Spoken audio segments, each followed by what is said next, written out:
Okay, itong video na to ay magiging guide po ninyo dun sa mga gagamit po natin na mga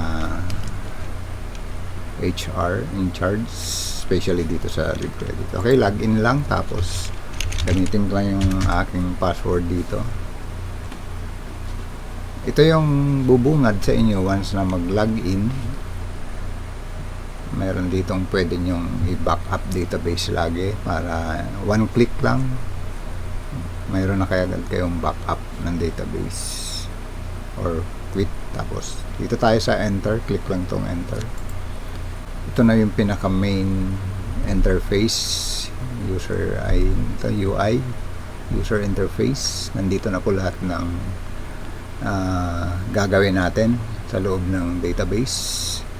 Meron tayong employee information, signatories natin, kung sino yung signatories under our office, leave application, meron din tayong data entry for leaves, at saka service credits ng mga teachers, pwede natin ipasok dito. Unlimited to kung ilan man yung service credit ng ating mga teachers. Doon sa leave credits naman, kasi kung mag-uumpisa pa lang tayong gamitin tong database na to, kailangan natin ipasok yung balances natin sa vacation leave, sick leave. Dito natin ipapasok dito sa data entry dito. Tapos dito sa part na to, merong auto-generated ng leave credits. May balances, pwede nyo i-check dito once na meron na pong laman yan. At meron din tayong year-end reset kung tawagin, at ilalak natin para hindi na magalaw yung ating data. Mayroon tayong setup ng office, itong office natin para makita dun sa form 6 dun sa itaas, diba, dun sa logo, katabi ng logo. Backup database din dito para isang click lang mayroon na kayong automatic backup kagad, hindi na kailangan mag copy pa. Dito sa auto generated leave credits, ginagawa dito yung monthly at saka yearly. Ano yung monthly, ano yung yearly. Okay, anong unang gagawin natin? Dito muna tayo sa my office, mag input tayo ng data.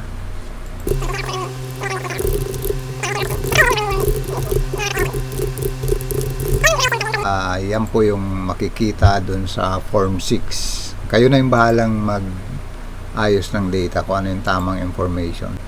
Okay na yan. Tapos employee information,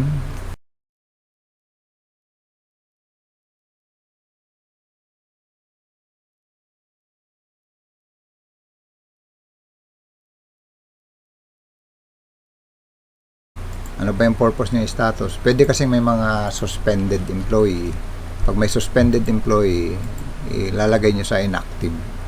Kasi meron tayong auto-generated dito na features para hindi na tayo nagmamano-mano sa pag-i-encode ng monthly credits ng vacation leave at saka sick leave. Tapos add record tayo, sample tayo ng teacher.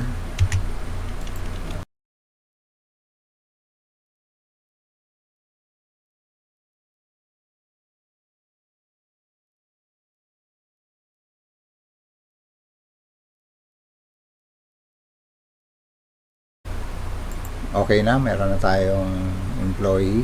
Dito tayo sa signatories. Ayan, dito po sa signatories, lagay tayo number 1. Anong role niya?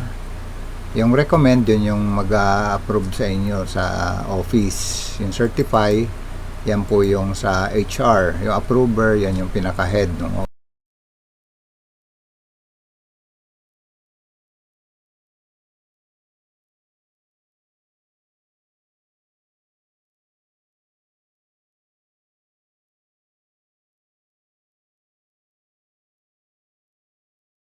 Tapos dito, lalagay nyo rito yung active. I-check nyo po yung active dito.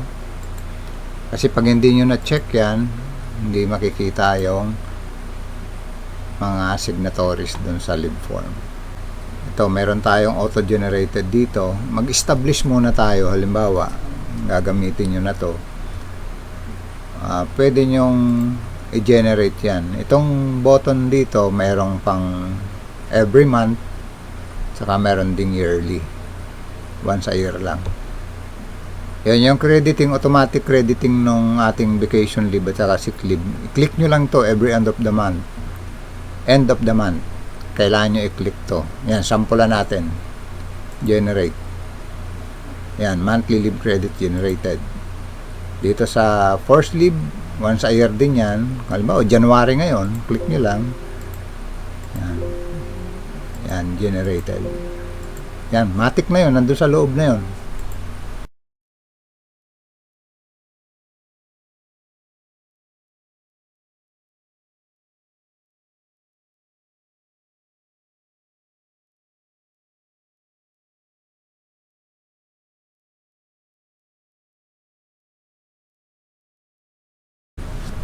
Tapos ang tanong, paano mag-uumpisa pa lang ako, kailangan kong ipasok yung balance ko ng vacation leave at saka sick leave. Yan, dito nyo gagawin yon. Yan, pasok natin dito. Bawa papasok yung vacation leave. Ba, tama. Yan, vacation leave, monthly leave accrual. Kasi ba, may 100 kang vacation leave, ganyan lang. Balance of vacation leave as of March 29, 2026. Okay na yan. Save. Successfully added. Yung isa pa, sick leave. Monthly accrual. Mayroon siyang 150 sick leave as of, ito note lang naman to, kahit wala nga ito eh, pero maganda, may note na rin. Save. Yan. Si teacher mayroon din. Paano naman yung leave credits ni teacher? Dito rin ipapasok. Unlimited naman yan yung leave credits. Yan, kay Ana Reyes. Service credit tayo. Service credit.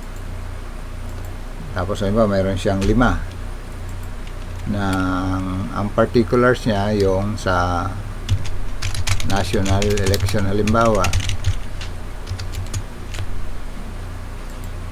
ano siya, mayroon anong authority niya rito, memo ba yan, authority, kayo na maglagay dyan kung ano, kailan yung election.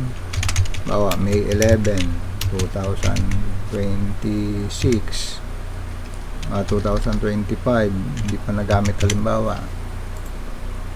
Save. Yan, okay na yan. Paano malalaman kung pumasok yung na-encode dito? May kikita nyo rin dito pala. Mayroong button dito ng service credit.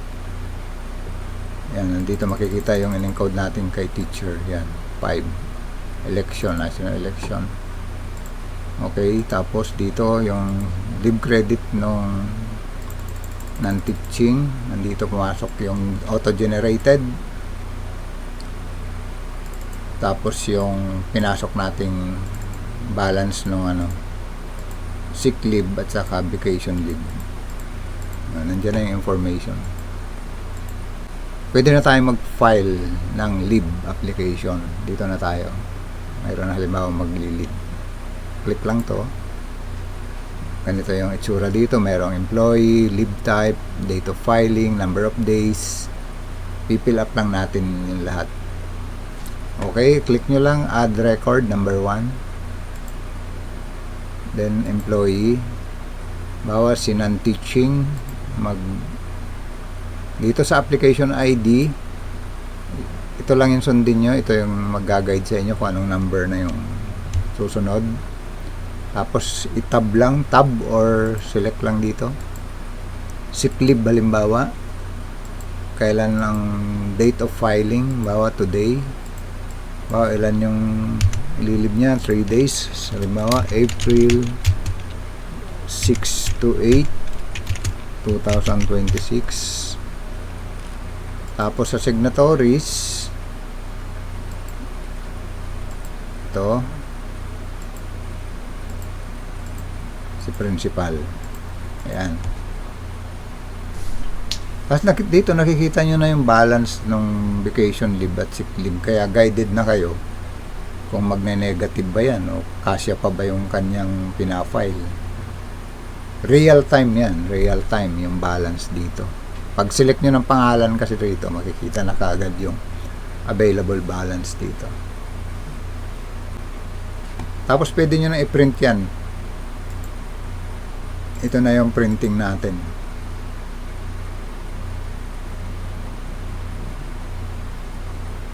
Kompleto na yan. Yung name, office, salary, position, date of filing, sick leave, number of days, signatories, si John Lloyd, Laura, si principal. Yan, ganun lang.